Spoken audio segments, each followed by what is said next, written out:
How are you feeling? I'm feeling better right now. Like, I'm sick. I took ibuprofen, which is helping my throat, but I have to take it like every 4 hours. Yeah. But my throat That's feels like I'm swallowing shards of glass. Like, it is so bad. Do you The have last time body I had aches or COVID, it's I your didn't. throat? I did the first day.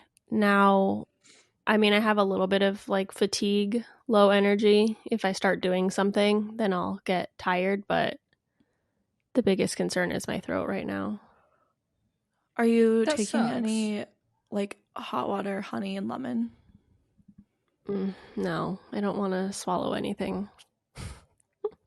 That really helps because the honey like soothes your throat and like coats your throat. So when you do swallow, it's nicer. And then the lemon breaks up like any mucus.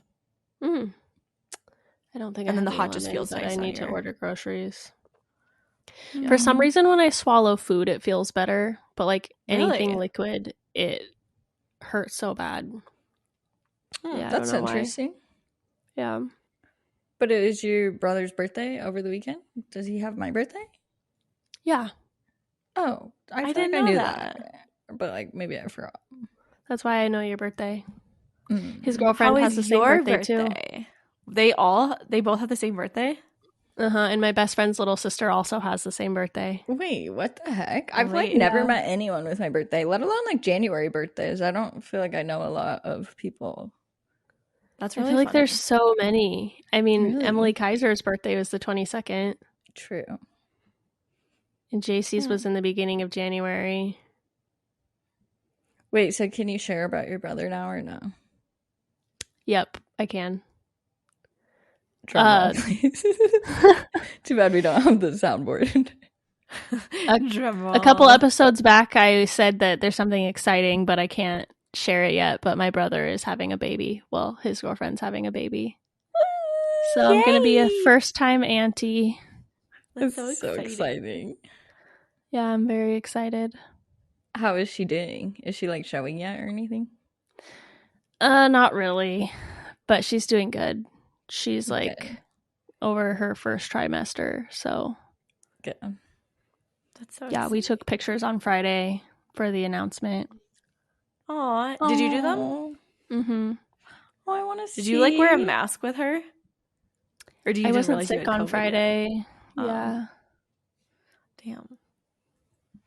We got sick after But then that, I went to or you their think the birthday COVID on is Sunday. Friday, I wasn't sick yet. Saturday, So just like hit I you started out of kind nowhere. of feeling sick. What the fuck? Siri What? just popped up on my computer. Sunday I was really sick, but it was my brother's birthday and we were going to Chicken and Pickle and I felt guilty if I didn't go, but I also felt guilty if I did go.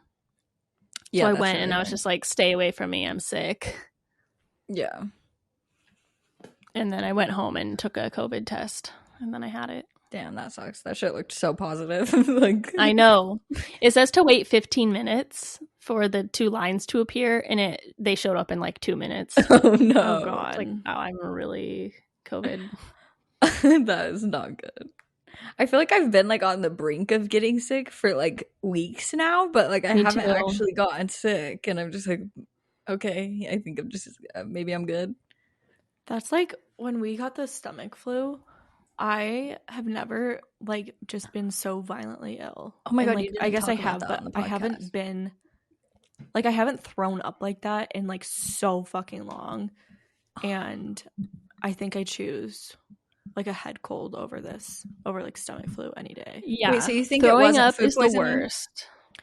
We don't know. I think it was like the flu because it was like 2 to 3 days. Oh yeah, there's so many viruses going around right violently now nauseous. too. We even like got, because we were both Bro and I were throwing up so much that we got like IVs done with You like did? nausea meds. Yeah. Did they And, come like, to your house? Yeah, it was really nice. There's like a really good service, Colorado like Mountain IV, I think it's called, or Rocky Mountain IV, I don't know. But the girl was like awesome. just made it like super comfortable, and that is so cool. It only takes like 30 minutes. So wow. Yeah. Got to replenish like all of our And you have multiple fluids. bathrooms, right? So you and Joe could be like I know in multiple places. I think I was thinking about that with you because I was like Joe was confined to the basement and like I was confined to our bedroom, and it's nice that we also had 2 extra bathrooms just in case we like were somewhere else in the house and like had to run. But I was like, what would we have done if we only had like 1 bathroom like you guys? Like we'd have to just be like, hey, you gotta stop it, like I'm ready to go. Like we literally, that's my worst fear. We got food poisoning, or we were probably dating like 6 months, maybe like less than that, maybe around that. And his old house only had 1 bathroom, and it's like such a small house. It's like a little college, like probably 800 square feet or less, the entire house. And we were just sharing that bathroom, rotating toilet to shower to off the toilet, throwing up, pooping, just taking turns. It was horrible. That sucks because, like, you know, when you have a stomach ache, you just want to sit on the toilet for like until your like, legs just go wait numb. it Like, out. like that's the only place where you feel a little bit better is if you're just on the toilet, even if you're not like or like you have horrible. Or like the knowledge that you have like access to the toilet like whenever you need to go. Yeah, because then if you have the anxiety and you're like, oh my god, I need to go to the bathroom so bad, but you can't, that like ups the anxiety and makes you have to go even worse. That's so true. So torture. Yeah, it was horrible, but I think it brought us closer. I know. Yeah. I think any sort of food poisoning. Yeah, it was brutal. I don't want to do that. I think the worst ailments, if I could rank them, would be like nausea, vomiting, stomach flu type thing, the worst. Yeah. And then I would say like any type of congestion, sore throat, anything in the face is so miserable because when you're sick, all you want to do is sleep, and it is torture trying to sleep. And then after that, I would put fever, body aches, because at least when you have a fever and body aches, you can curl up and go to sleep, and it's not like True. And usually like I was awake every hour trying to swallow. Yeah. Some sort of like medicine usually knocks out like a fever, like once you go to sleep enough. Yep, exactly. And there is nothing good for congestion. Like if you can't breathe through your nose. I do think the last time, what did I take? I think I took I bought so many different things and they were all like the nighttime versions. But I think it was like Mucinex or Sinex PM actually helped a lot. Okay. Mucinex is amazing. Yeah, I'll keep that in mind if I get congested. But when we were in Aspen, because I thought I was like getting something, we spent like $150. I just bought everything. I bought like Mucinex, Sinex, like daytime, nighttime, like, and the lady was like, "Are you sick?" And I was like, "I don't know, but I will not be sick." I was like, "I will not be getting sick here." And so, especially because like, you know, altitude like also just like dries things out more and like it makes you more dehydrated. More dehydrated and like harder to. I don't know if I've experienced high altitude. Yeah. No, in Colorado, I'm curious, like in Denver, if you'll feel it. Sometimes people do, sometimes people don't. But I think that's so interesting. Like 8,000 feet. I don't know. I wonder. On my birthday, I fully convinced myself that I was having appendicitis because I lost my insurance because I turned 26. Yeah. But I ended up getting our state insurance, but it's like not active yet technically, like because they're not recognizing things and I have to like call them. It's complicated. So technically I'm not insured yet. But so I like fully convinced myself because I had this like pain under my stomach and I was like, oh my God, my appendix is bursting. Like I'm going to have to go to the hospital on my birthday. Like, and I'm going to have to pay hundreds of thousands of dollars. But I think I just had a tummy ache because I was eating bad all weekend. Just gas. You just had a poop. Yeah, literally. The worst. You feel like you're dying. Yeah. That's so what is your state insurance? It's called Molina. And how much sure it's not catastrophic insurance? Wait, what, Britt? Did you make sure it wasn't just catastrophic insurance? What does that mean? Like if something really bad happens? It basically means like you have to be dying in order for your insurance to work. Oh, yeah. No, I made sure that it covers my prescriptions and my doctor. I called my doctor and they recommended this one. But it's weird because there's like some tax credit thing. I don't really fully understand, but it's like technically like 17 a month it could be, but then there's like over 380 is the tax credit. So it's like technically 300 and something per month, but a lot of that is the tax credit, and then you don't have to pay that like initially, but then I might have to pay it at the end of the year. I don't really fully know. My mom helped me with this, so that's good. We'll just see. And it's only for 6 months, so interesting. It should be fine. But I was shocked. Like, I had no idea that insurance, you can only get it at one time of year. What? Mm-hmm. End of the year. It's so stupid. Why do they not? I think you can technically get it through insurance brokers any time of the year. Yeah, you can. I thought it's only if you have like one of these life events can give you insurance at any time. Oh, yeah. But if you want to do like healthcare.gov enrollment. Yeah. Like, that's crazy. Like, imagine what if a family's like, oh, we have enough money now to get insurance for our family. And then it's like, oh, JK, we have to wait till next year. Well, they could just call a broker. But the one thing that I thought was like interesting, I waited on the phone for like the healthcare.gov to like ask questions because I didn't want to talk to a broker just in case they were trying to like sell me on stuff. Mm-hmm. And they didn't know fucking anything. They were like, you need to call a broker for this. And I was like, okay. Is it like a broker for one of the bigger ones? Like, no, it's just like they have just like licensed brokers. So they like put your name in the system and then like a broker will call you. Mm-hmm. I think I was like prepared to talk to a broker, but like if I was any other person and like didn't know what I wanted or like didn't know like what questions to ask, I think it would be kind of like scary because obviously insurance brokers' jobs is to like upsell you on stuff. But yeah, we found a good one, and they like explained everything to us.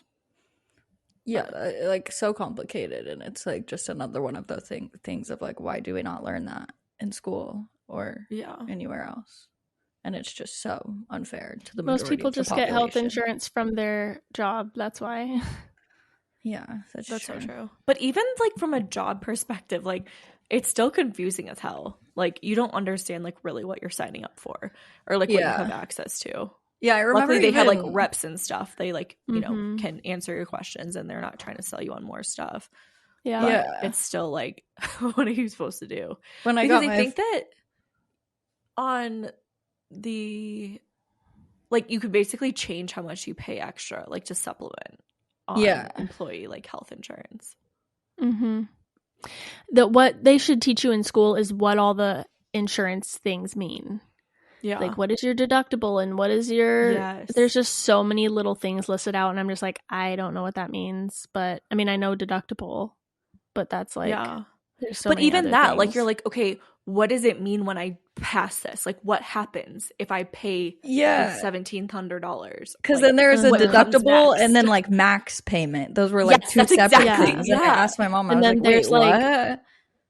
Outpatient out of pocket and inpatient out of pocket, and like it's like, well, isn't that my deductible? Like I know. And then there are different kinds of insurances like HMO and like PPO and all that. Like this is the shit we need to learn in school.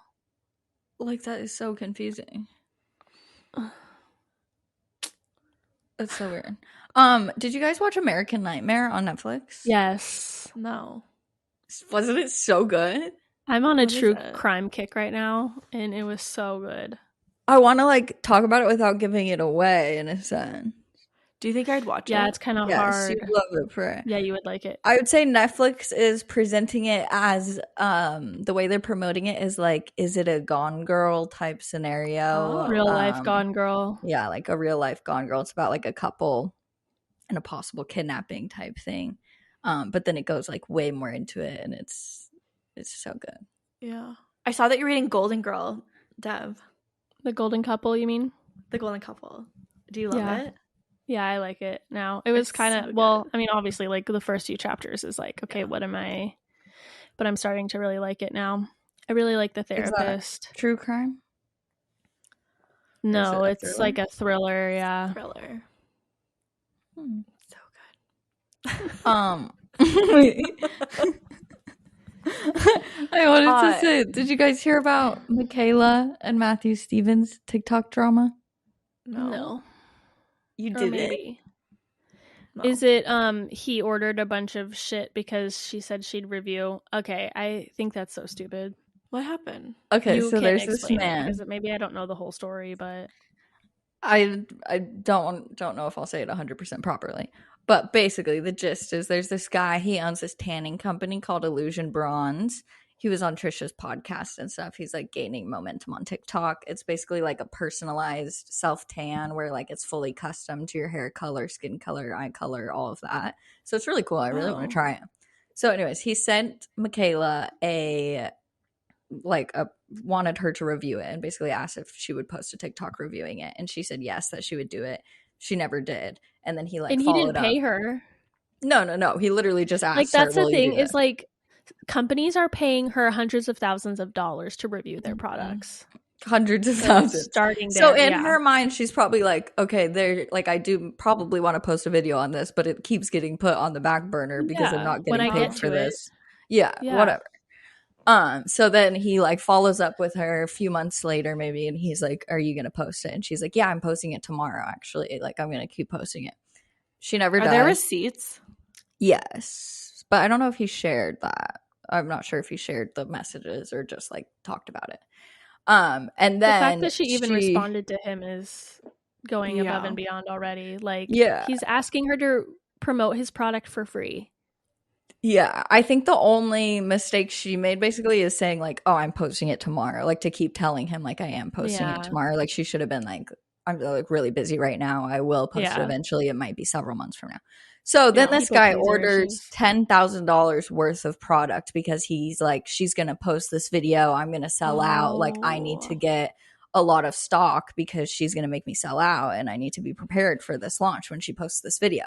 But she never posts the video. And then one day she posts a video and she looks like really orange. Like it looks like not a good tan. And he basically said that she got a spray tan and it wasn't the actual tan.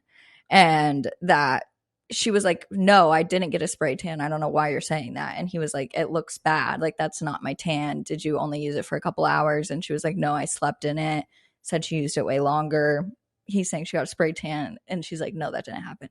So he posts a video basically and like shares all of this and basically says like, I lost $10,000 and she was supposed to review it and she never did and everything. And then she finally posted like a response video and just basically said, yeah, that same thing. Like she was planning to get to it, but she just didn't get to it. And that the video, she took off like color grading on TikTok and she didn't look orange. Like it looked normal. Yeah, I'm sorry, but that is his fault. That is really annoying. If he wanted her to post about his product in a timely manner and show like the things exactly how he wants them to be, then you have to pay her. Mm-hmm.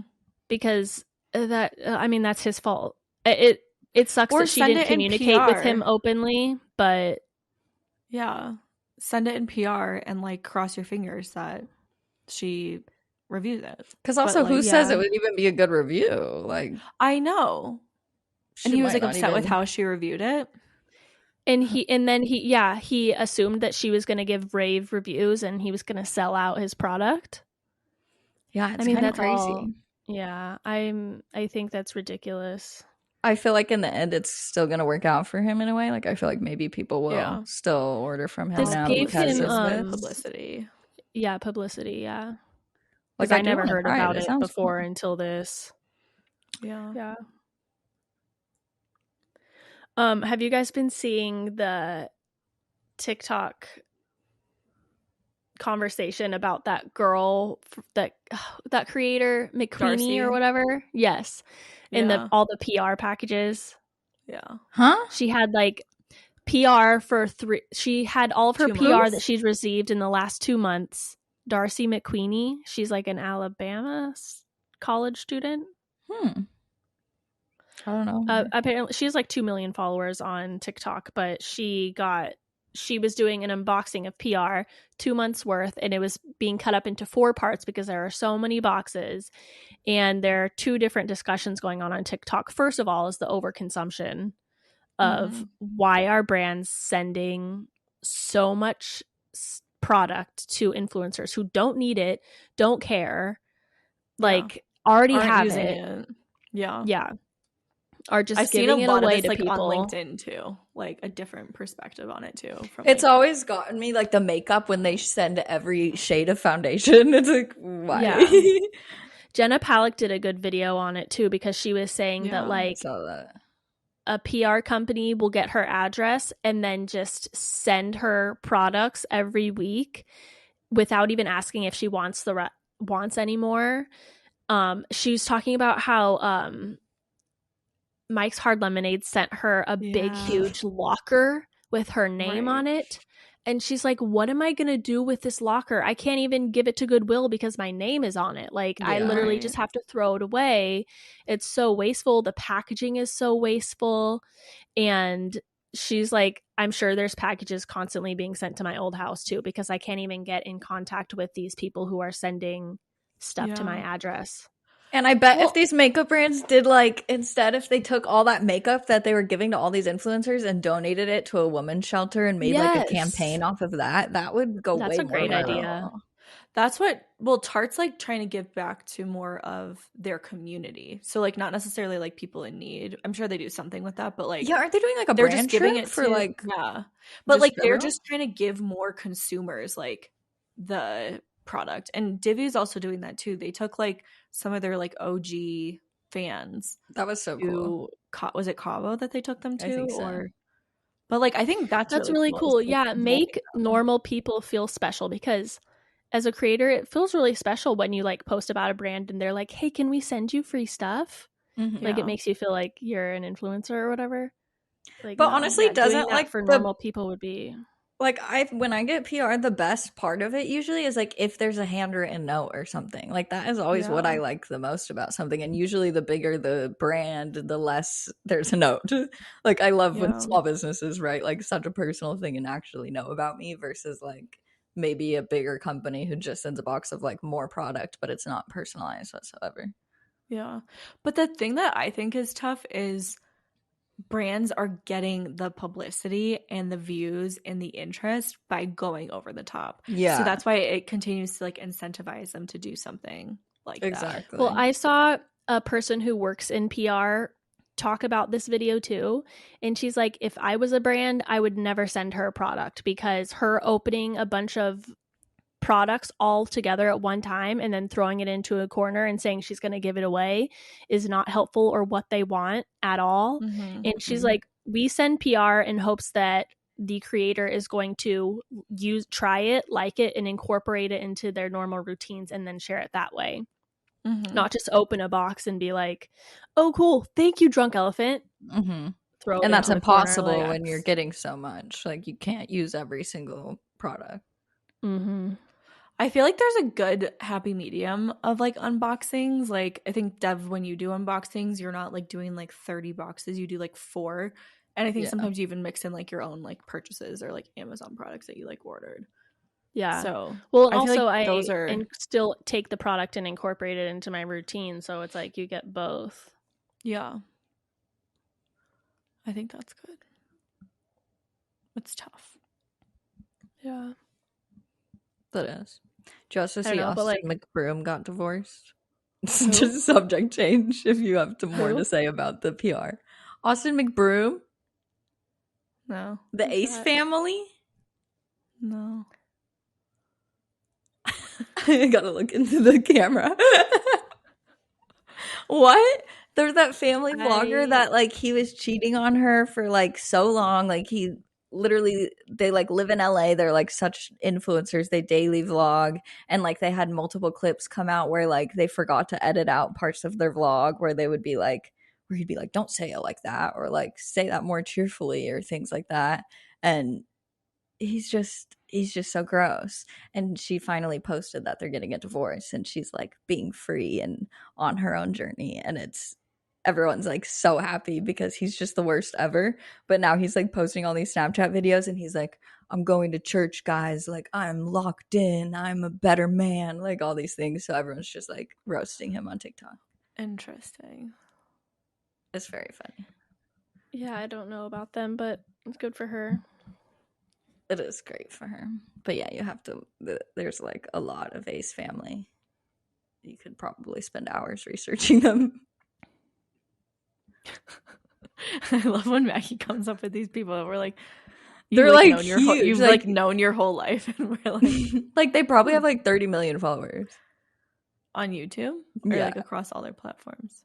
Probably on YouTube, but also on other things. That's insane. Like they're one of the OG like exploiting their children. Oh, I wasn't really into YouTube until recently, so yeah. I only have like my 4 girls I watch. Yeah. Okay. Well, do we want to get into the topic? Yes. Or should I tell my like friendship advice? Or like making friends advice? Do you want to do it off the question, or do you just want to share about your weekend? I guess I can say a little bit about both.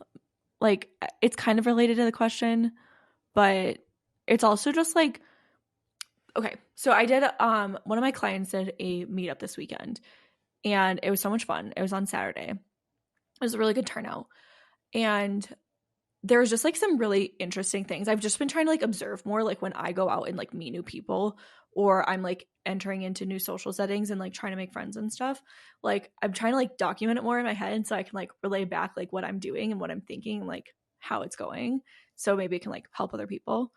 But one of the biggest things that like I think a lot of people are shy of, like, what is the right thing to say? Like, what's the right thing to approach people? Like, how do I relate to them? And there was an amazing example of like the exact opposite to do. And like 99% of the time, I don't think anybody's doing this. And like, if you're just a little bit yourself, it's going to be okay.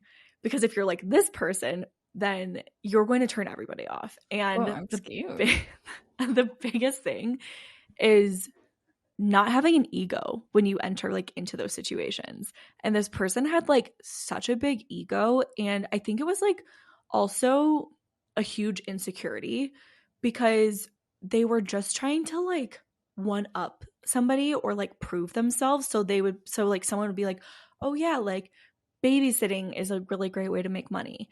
And then that person would be like, oh yeah, I made $33,000 in like 3 months. And I'm like, oh. There are some people who are like, literally just like that. Yeah. But like it was so jarring, and like I just like observed other people's interactions with her and like their perceptions, and then we like kind of chatted afterwards, like not in a catty way, just in like a wow, that was like really like not the vibe. Like we were not vibing with this person whatsoever.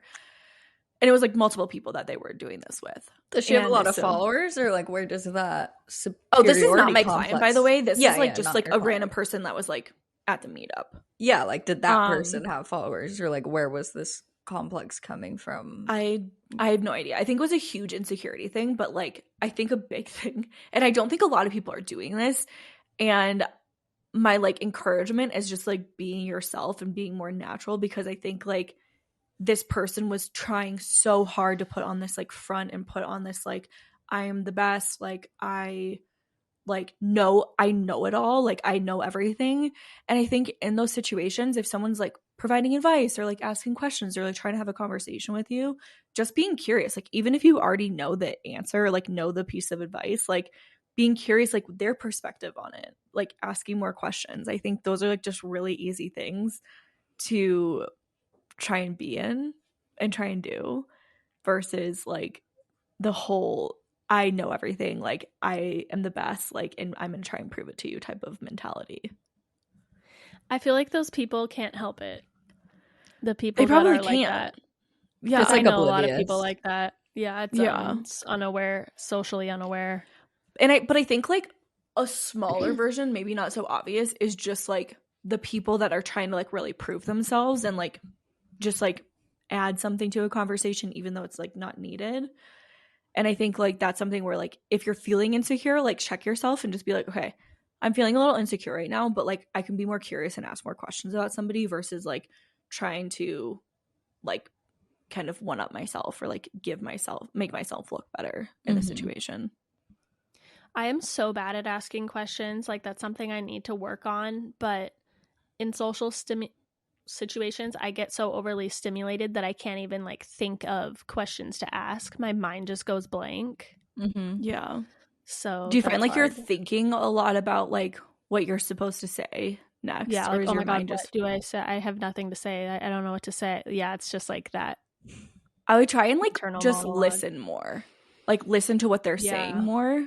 But Like really focus sometimes on their stuff. you can't listen, or you're like thinking that you need to listen, and then because you're thinking that, you like, it's impossible to listen. I've been watching Love on the Spectrum season 2, and literally like me and Cameron will be like, oh my God, like that is me. Like just so many times of their conversation skills, or like where they just have awkward silences, or they like when there's a silence, just the fact that they feel so awkward about it, because it's not actually awkward, or like the conversation might not actually be awkward, but it's just in your head you feel like it's so awkward, and you feel like, oh, what do I do to like change this right now?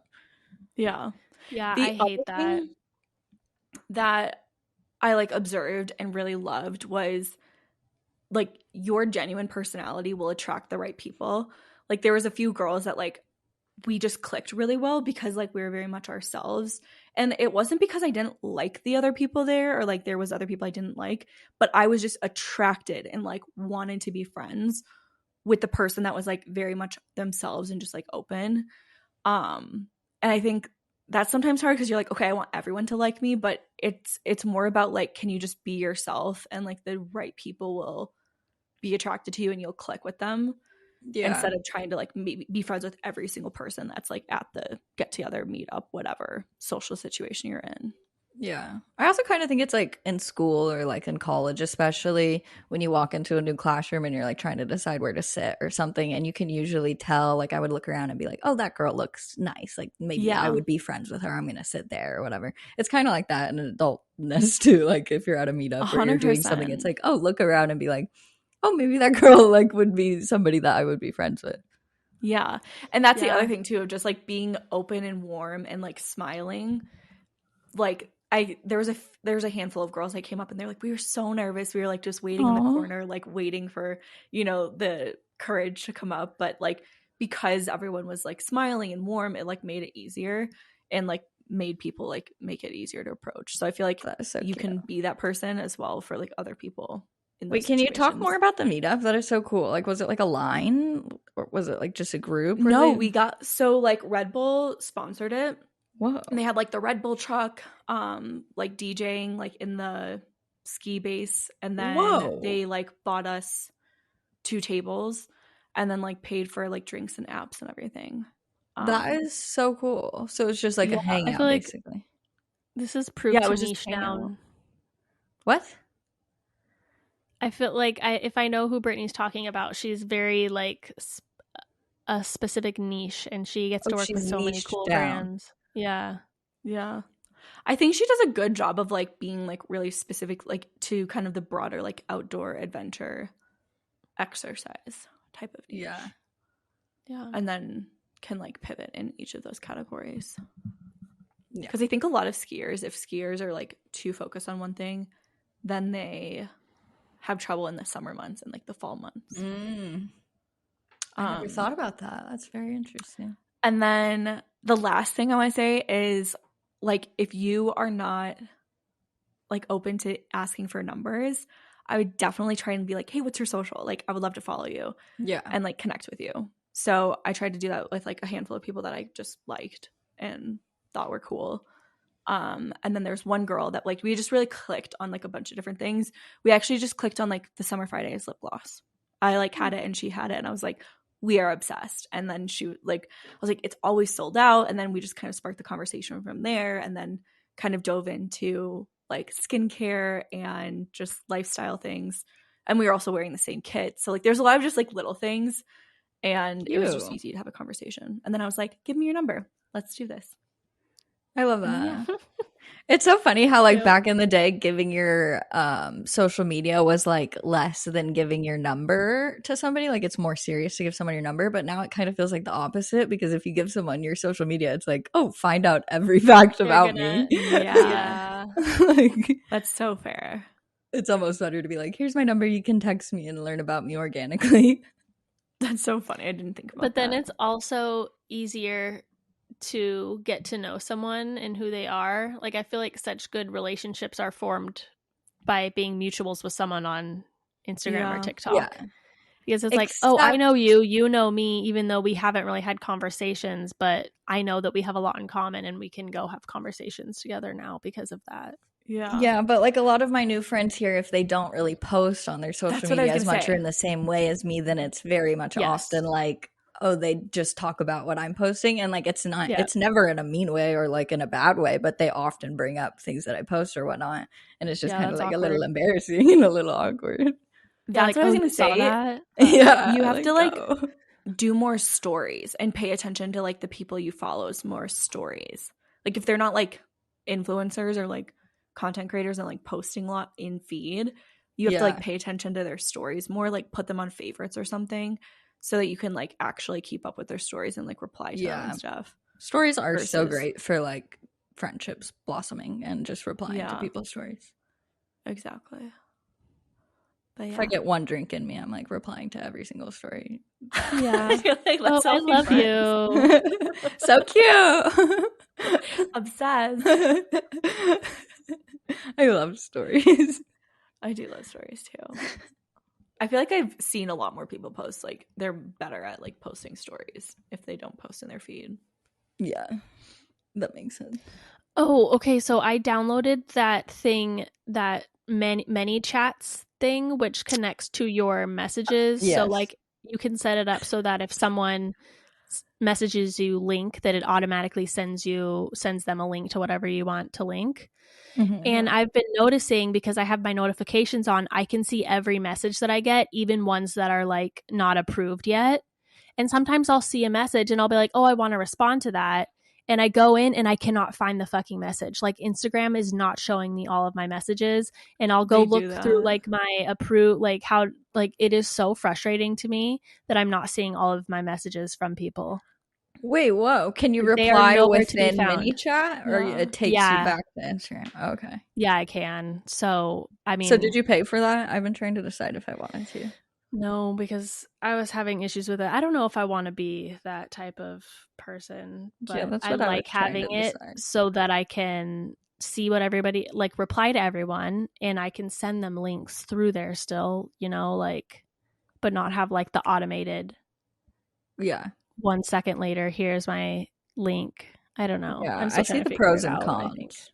Yeah. I feel like it would definitely help raise the affiliate money for surely. Yeah. But having I also think that like the data is like really necessary now too for brand deals. Because is it collecting brands, like how many links are clicked or something? That makes sense. And that's like cool. That's all of that data is just like an extra layer that you can like send to brands just to like increase, because right now, like if you think about it, you only have story link clicks and like maybe some of your LTK data. True, so or, like, you don't Amazon know data. Yeah. And so like if like the biggest thing that you get is like if your video pops off, like like your car, not your card, what is that little detail thing? Was it like car coaster that you decorated? Oh, from Amazon? Diamond art.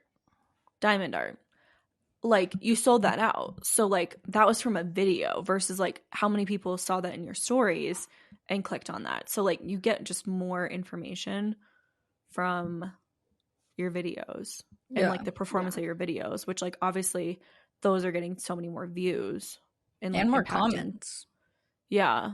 And it's a lot easier to keep track of like the replies and the comments and stuff from those instead of.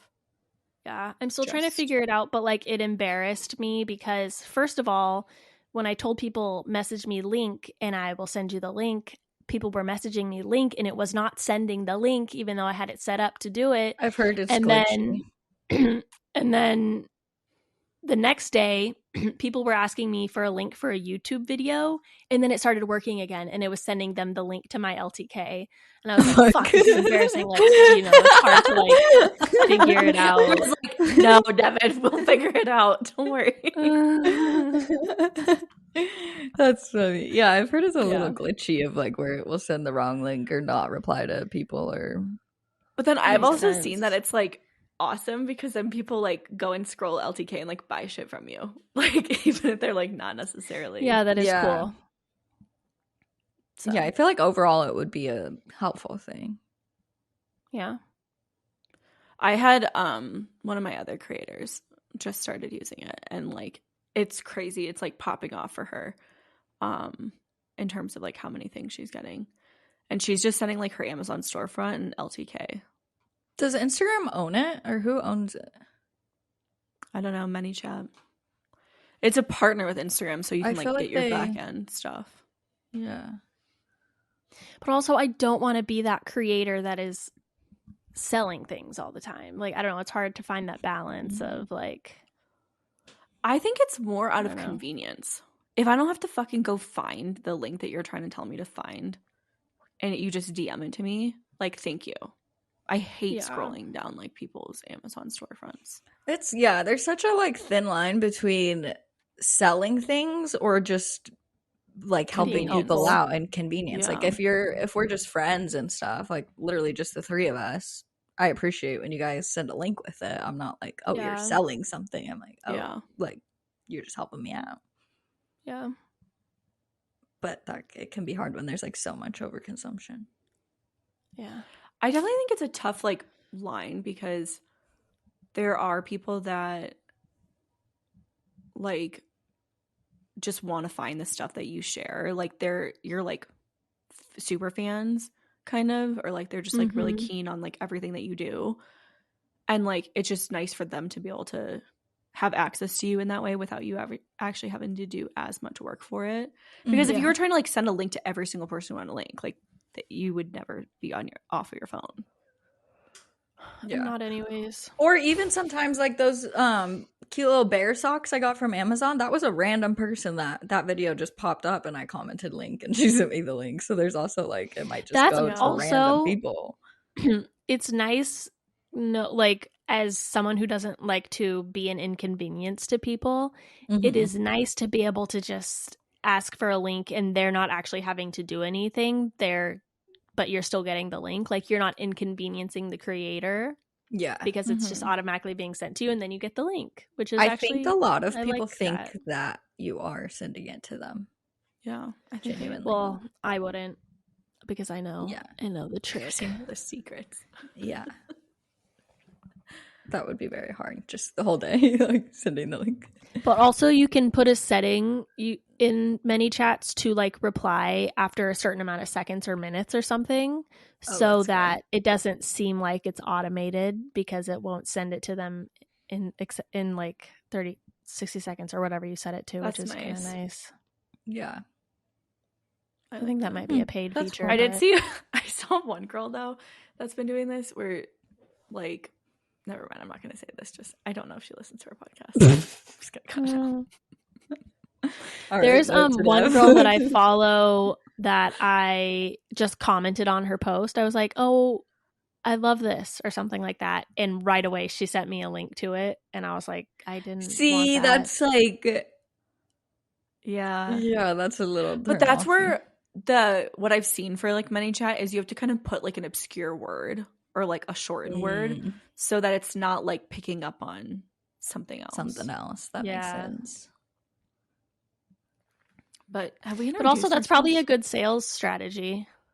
Yeah, that's true. Because people who didn't realize that they wanted to buy it click on it and they're like, "Oh, yeah, maybe I should buy this." So I had this topic idea probably a couple months ago because I was thinking about how I'm shy, and I've always been told that my whole life growing up. And I was like, but when I talk to people, I talk to them like a normal person. Like most people wouldn't know that I was shy. Yeah. Some people do, some people don't, it just depends on the situation. And I was like, why do I tell myself that I'm shy? Like shy is not a thing that I want to be. It's not a personality trait that I want to have. It's something that I want to grow out of, whatever. And I was like, I'm good at talking to people. I need to stop telling myself that I'm shy. It's like a lie that I'm telling myself, and I believe it so strongly because I've been telling myself this my whole life, and other people have been telling me this as well.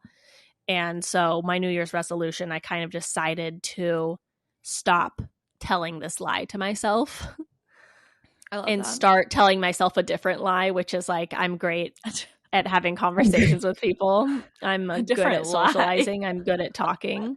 Because, it's kind of like that term fake it till you make it. Mm-hmm. And it's like the stories that we tell ourselves are they have such an impact on our brains. Yeah. And so if you tell yourself for long enough that you are happy, for a very basic example, then one day you're just gonna wake up and you're gonna be like, I'm happy, and you actually are gonna be happy. So I decided to stop telling myself that I'm shy and start telling myself that I'm good at having conversations with strangers or people or whatever. And then when I go into my next conversation with a stranger, I'm going to have that in my head and I'm going to be more confident and I'm going to be better at it. Whereas like if I'm going into a group setting and I'm like, oh my God, I'm shy, I'm awkward, I'm bad at this, I'm just not even going to make an attempt to talk to anyone because I'm just telling myself that I'm bad at it. And then I am going to be bad at it. Yeah. It's also like the book Atomic Habits and just like positioning yourself and having I statements of what you want to be, like rather than saying you're quitting smoking, just saying you don't smoke, or like having more specific statements. Yeah. So yeah, we're gonna talk about that. That book helped me because one of my habits that I want to break is biting my nails. So I stopped saying that like I bite my nails, like I don't bite my nails. And that gets rid of that identity that we think like that we're so connected to about ourselves. Yeah. Well, there's so much like your subconscious is always listening and it's so strong. So like even if you're like not like consciously aware of something that you're saying, you're like subconsciously aware of it. And so that like plays into your life where you're not even like you're not even fully realizing that it's playing a part in your day-to-day life. Yeah. I remember like it was probably 5 years ago now, but Dax Shepard used to talk about how he was a terrible sleeper, and he like dreaded going to bed every night because he would just like not be able to fall asleep, and it was so hard for him to fall asleep, and then when he woke up he could never fall back asleep.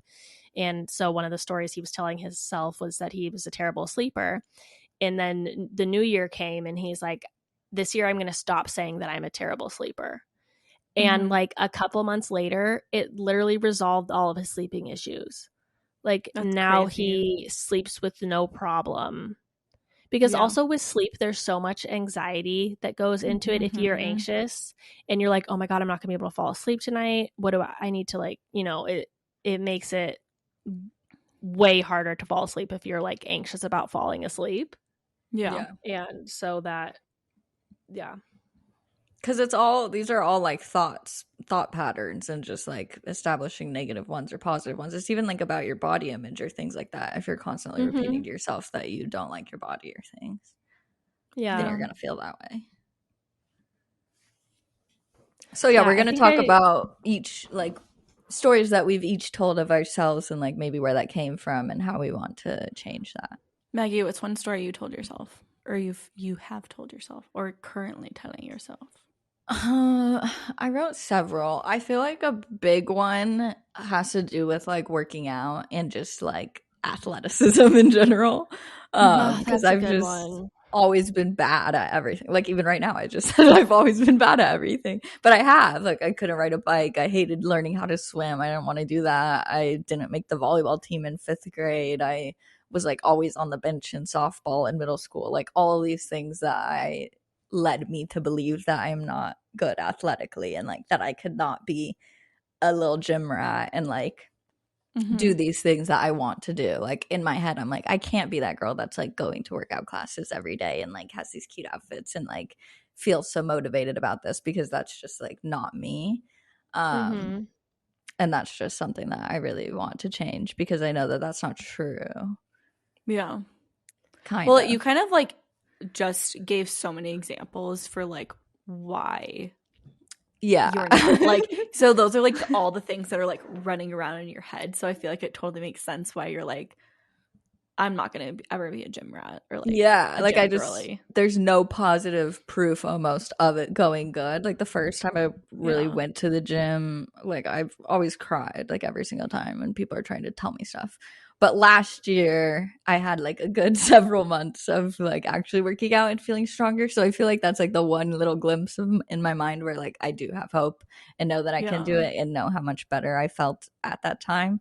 So like I know I can. I just Is there another way that you could like also change like the image? Like, is there somebody online that's like more realistically what type of gym goer you like? Because I feel like in my head right now, what I'm thinking of is like the girls that are like up at 6 a.m., like put on their workout outfit and like at Pilates by 6:30, like 7 o'clock. And like if that's just something that doesn't feel exciting or good to you, like there's probably other girls that like maybe it's just they're super into walking, like walking their dogs like 2 miles every day or something like that. Like, or what about a few times a week? Like, yeah, whatever it is. But like I think there's probably somebody, or like maybe you have to like create that version of yourself instead. Because I definitely think it's probably feels shitty looking at all the girls. That's like, so true. You just don't even want to be like them. Yeah. It's like so extremes. Oh, that's so true.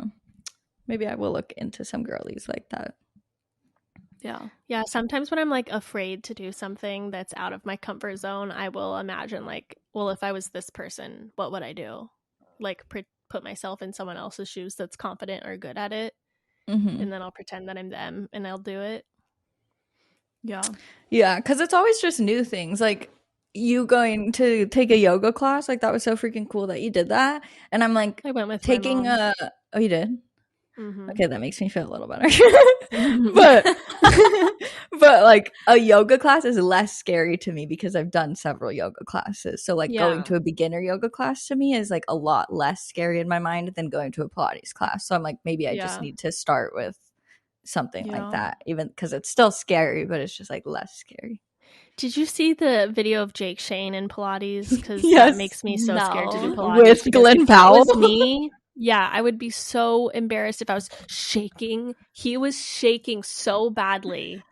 And that's just like a obvious call out of like, oh, you're not in shape. You know, exactly. Like, I don't know.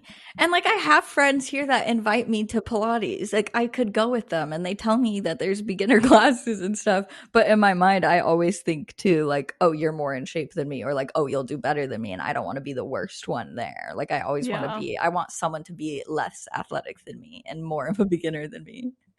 I totally feel that too. And I also feel that so strongly in terms of like competing with myself. Like, oh, I was able to do X, Y, and Z last year, and like now I can't. And like that weighs really heavily on me.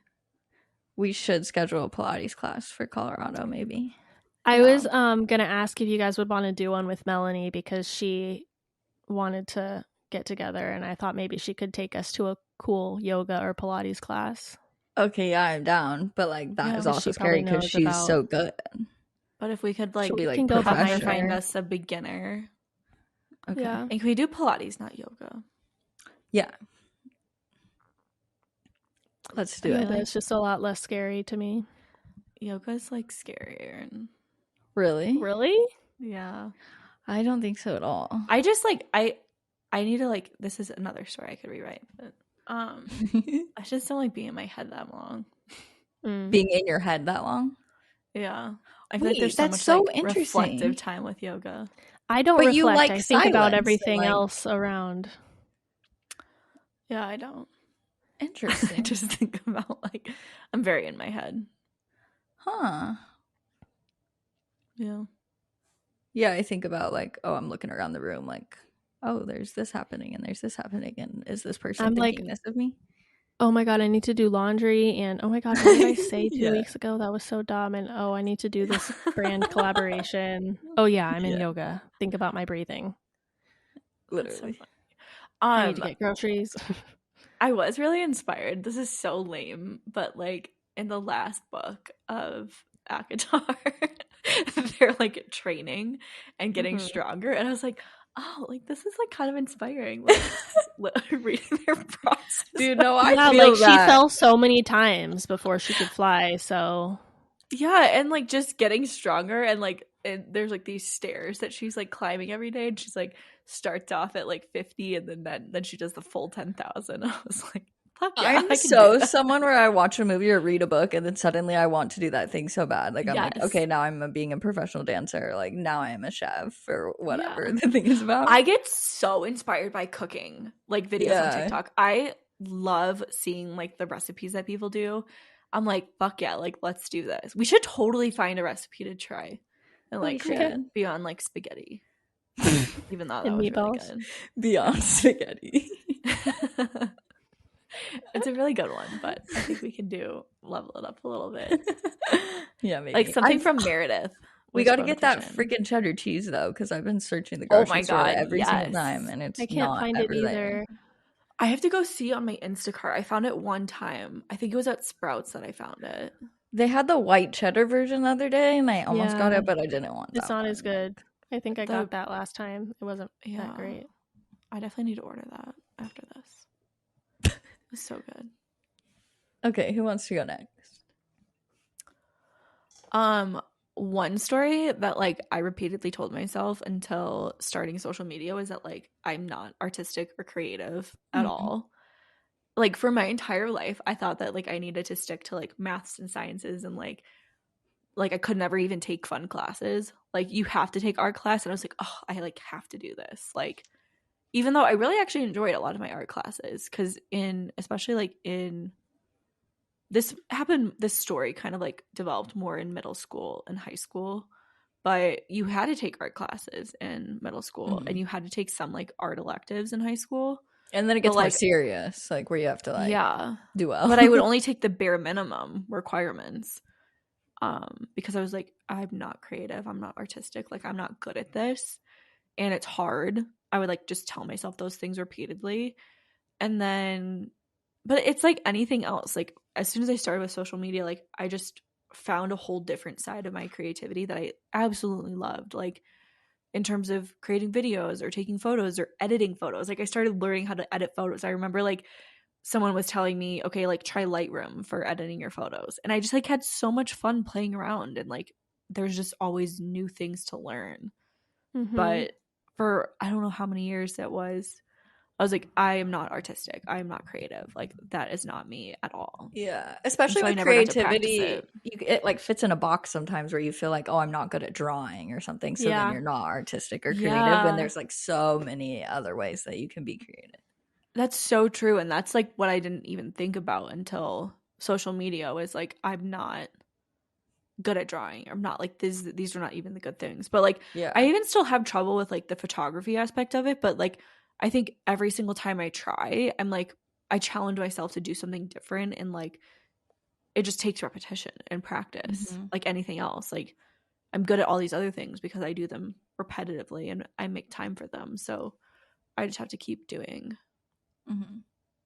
practicing those things. That's very true. Yeah, and creativity is definitely something that's learned. Obviously, some people are born more naturally creative than others, but like doesn't mean that you can't learn how to be creative. Yeah. And that's kind of the whole thing about creativity, is it can be anything.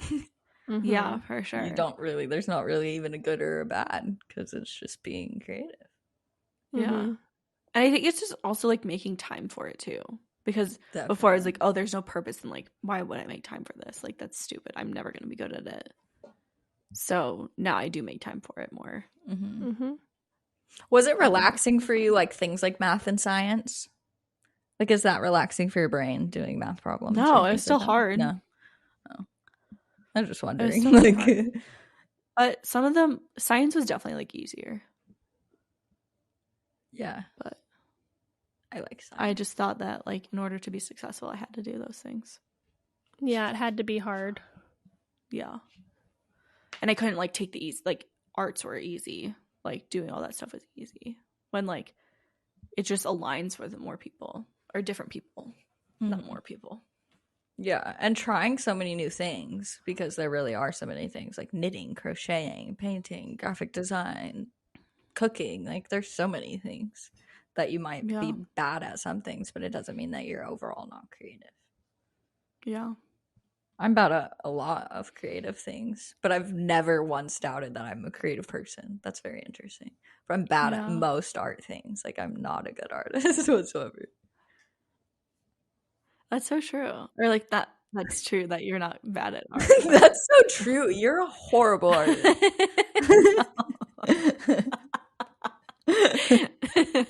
No, but like you're not telling yourself like you're not creative just because you're bad at like one thing. But I see why you felt that way. That's really interesting. But yeah, you are so creative. And you're so creative also in like problem solving or other like in other ways of like businessy being creative.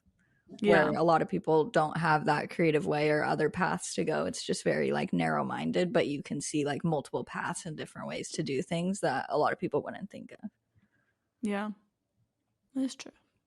I like that. Dev, do you have another one? Or to go more off your shyness? What would you say, like, so do you still think you're a quiet person but not shy? Or do you also want to not be quiet? No, I am quiet. And I think the problem around being quiet is society sees it as a negative thing, which has made me shy. Because everybody has always been like, oh, you're so quiet. And to me, and I internalize that and make that mean that I'm not good at talking, or I'm not funny, or I'm not outgoing. So yeah, I hate that. But we were just talking about it earlier, and I was like, oh, this is a good segue into the topic. But we were talking about awkward silences and like how you overreact because you're like, oh my God, how do I fill this awkward silence? What do I say? And I wish it wasn't like that. Yeah.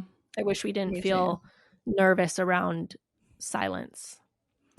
I also think that like maybe prior to like so much social media and like accessibility and instant gratification stuff, silence was like easier to sit in.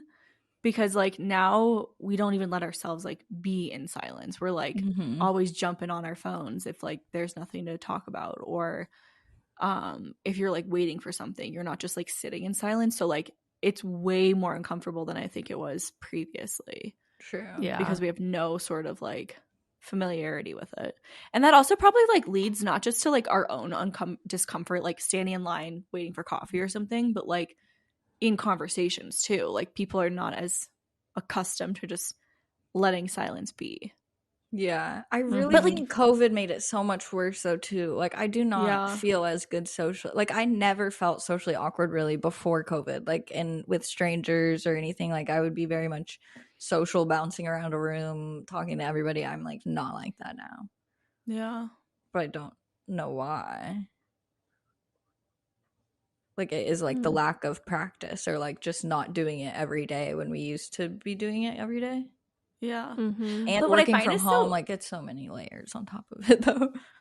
What's so interesting to me though is like if you think about how many times it just takes you like an extra second or like a few seconds to formulate a thought. But like if someone's constantly talking, like you don't have the ability to form those thoughts. You know? Yeah, especially if you have ADHD. Yeah. And it helps, like, once you do get comfortable with the person, then I'm fine with silences. Like, with you guys, I'm fine with silence. Or Cameron, obviously, or, like, any of my close friends. I'm not like, holy shit, it's silent, it's awkward. Yeah. It's, like, new people. I kind of am because I've always been told that I'm wrong or I'm bad for being quiet. So I take it more personally or something. Yeah, that makes sense. Or it feels like, oh, like it's on you to then that's proof that you're quiet, you're not fun, you're boring, you don't have anything to say. Do you have other stories, Dev, that you like tell yourself consistently? Probably, but one that I'm trying to get over this year is that I can't sleep on vacation. That's fair. Do you want me to snuggle you? No, that would not help. Her eyes are just wide open all night. Did you sleep okay in Palm Springs? Yeah, because I got new anxiety medicine and that really helps. Oh, that's nice. So hopefully everything will start getting better. It's hard Yeah, for from like a there. lot of, that's very common to not sleep as well on vacation. Like that's not so horrible. It definitely It is deters you from horrible. like wanting to go. Well, it is Yeah, horrible. you're Like like when you're tired on. and Yeah, I'm just used to that. Like even when I go stay with my parents, like I don't sleep. Like I get like 2 hours of sleep maybe per night. Yeah. I'm just like, okay, cool. That's just the way it is when I go somewhere. Anytime I'm not in my own bed, it's a struggle for me. And but a lot of it is anxiety, like I already talked about earlier. But like oh my God, I'm not going to be able to sleep. I can't sleep on vacations. If my brain is hearing me say I can't sleep, then I'm literally not going to sleep. And then you're like, I got 7 hours, I got 6 hours, I got 4 hours. Like, yeah. I literally, the first nights of vacation usually would get maybe an hour of sleep. Or like it's terrible. Have you tried like sleep meditations or like Headspace or I can't counting or things? Those just make me anxious. Do you like, what does white noise ever help? No, nothing helps. Except for Is it because you're in your thoughts is the problem? I think it's because I tell myself that I can't sleep and I get anxious about it. Mm-hmm. And so my anxiety prevents me. Like when you're really anxious or really stressed, your body has a hard time like going into certain cycles of sleep, I think. Yeah. Which are important for your overall health. Mm-hmm. Do you think your Oura Ring is going to make that worse? That's what I was just going to say. Not anymore. It was making me a little bit anxious at first when I first started wearing it. Because I'm like, oh, it knows that I don't know why, but it's very interesting to know because it tells you how long you're in each phase of sleep and stuff, which is really interesting. Mm-hmm. Because how the fuck does it know? Like, I do not understand. It can tell what sleep you're in because of your oxygen and your heart rate. Mm-hmm. And how much you're moving around. And as it gets to know you better, it gets better at it. Because like the first night I slept with it, I was like, I am literally awake right now and it's not registering that I'm awake. Oh, interesting. But it was literally the first night. It doesn't know me yet. It's so cool to see Cameron's. And then he got sick and it like literally before he got sick, it was like, you need extra rest today. Your temperature spiked slightly like 0.3 degrees and it like knew ahead. And then his temperature went up the next day. It's so crazy. My mom, I always used to like have trouble sleeping too. And my mom told me one time or several times probably that like when you're just resting or just laying there and closing your eyes gives you as much rest as it would when you're actually sleeping, which probably isn't actually true because you're not getting deep sleep or light sleep or anything. But that helped me to be like, oh, okay, if I'm just laying here closing my eyes, then I like focus on a podcast and like not my own thoughts, and then I just am able to fall asleep because I'm telling myself like, oh, I'm still getting rest if I'm just laying here awake, and then it makes me fall asleep. Joe always puts a podcast in to go to sleep and like just sleep timers it. Same. But he wears headphones because that's uncomfortable. Then does he leave it in the whole night? They just like fall out. Oh, I just leave my podcast so quiet Cameron can't even hear it on the other side of the bed. I'm not even gonna let that be a suggestion. I have my I have like my humidifier going, and then I have like my hatch white noise. That's so nice. Yeah. I have my TV and ASMR on my laptop going. Really? Do you have like YouTube without ads then? It's just like so loud suddenly. I know. Hello Fresh. Get your The ASMR account that I listen to has like 2-hour long compilations of all of her like videos, so it goes for 2 hours, and then I never get woken up by an ad after those. I think she did something so that like it doesn't wake you up with an ad at the end of it too. Do you wake up and the TV's still on, or you wake up and turn it off in the middle of the night? I wake up with it still on, or I've recently been setting a timer because my new Netflix account doesn't ever go into the "Are you still watching" mode. It will play all night long, which is so fucking annoying. My so new I one just does like that set a too. 3-hour. Wow, and I can't figure out how to change it. Did you both I don't know. get your own Netflix accounts? Yeah, got kicked off Cameron's parents because Joe's parents were like, fuck Netflix, text us every time you need the code. So like, she's like down. She's like, we are not letting Netflix win. That's really nice. Yeah, it sucks. It's like freaking $16 a month or something. That's insane. But like worth it, honestly. I know. It's like most of my entertainment. Another story that I'm like trying to reduce, it's like actively working on, is that I like haven't done it enough in my business for like X, Y, and Z. Like I haven't done enough to sign this client that I really want to work with, or like I haven't not good enough. Yeah, or like I haven't done. I'm like not X far in my business yet, so like I shouldn't speak on panels or like share advice or like post on LinkedIn even, or like you're what not do I have to worthy say? for things. Yeah, or just like I have to do more things first before like I'm qualified to do certain things. Yeah. And so I think I'm just like working on like solidifying myself in my business continuously and just like trying, even though like I don't feel like I've done enough yet. Yeah, that's really hard to do. I feel the same way. And like trying to tell myself that I won't fail at every single thing I try at, like, because that's also, I feel like anything I do will just fail.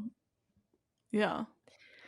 Do you guys have any instances of like stories that you told yourself that ended up being good?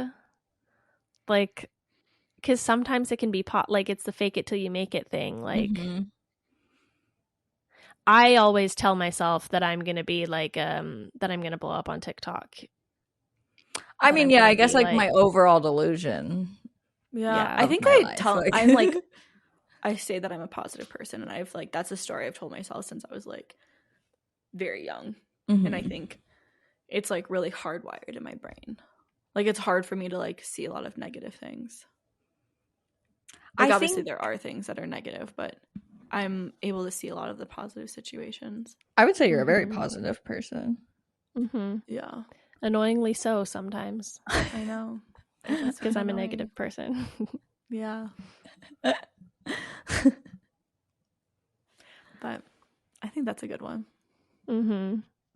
I think I did kind of like convince myself socially that I was good at socializing before COVID happened. Like I think starting in middle school, because I was really awkward like in elementary school and beginning of middle school. And then like 7th grade, I like convinced myself, like I made a switch. I was like, I'm going to be popular almost, or whatever I perceived that to be. And like make more friends and be more social. And I think I literally did fake it till I made it, because I felt way more comfortable socially. Yeah, that's so cool. I always wanted to be able to do that, and I never could. It only lasted a few years.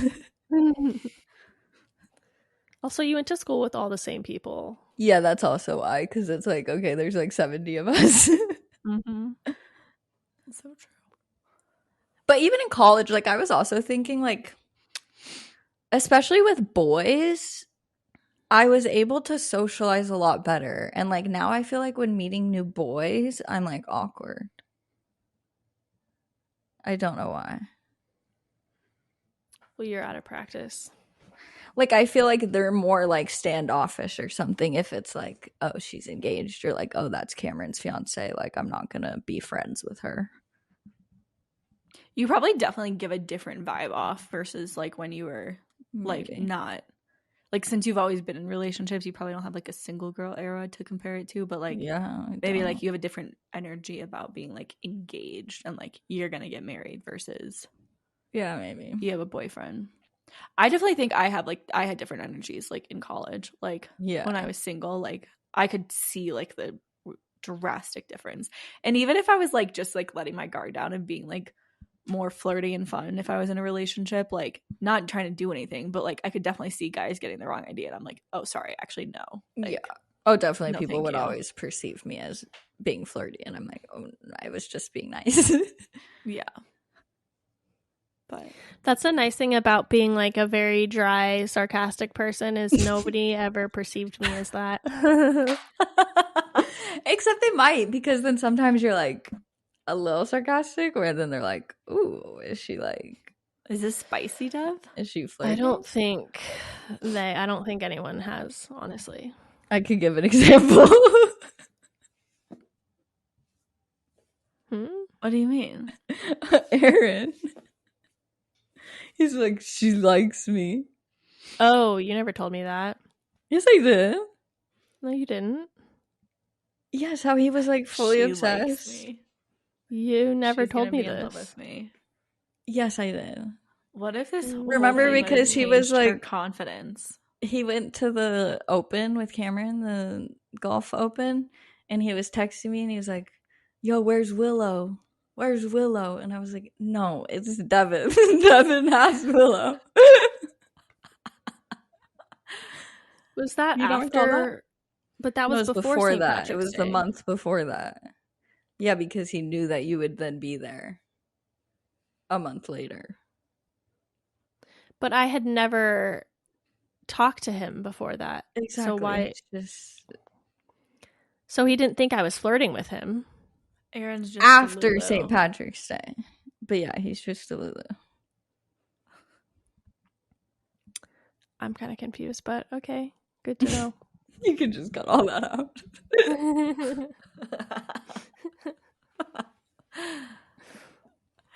Yeah, he's just like that. Where he just thinks every girl that talks to him likes him. I feel like maybe another story that is good is that like I'm good at making money. Yeah. That's a nice You're one. very good at that story. I am good at saving money. Yeah. And that's something I truly believe in. I am. Yeah. But like I just remember like graduating college or like in college somehow I like always had money. Like my parents were very great and like helped me out with groceries and my rent and stuff, but like they didn't give me a ton of money beyond to like go out and get drinks and stuff, but like somehow I was always like able to go out and do the things I wanted to do. And then like when I graduated, like I knew I was going to make $100,000 like really soon after graduating, and then I did that. Mm-hmm. And then yeah, that's cool. That is pretty cool, because like a lot of people, I think we underestimate or just don't talk about it enough, like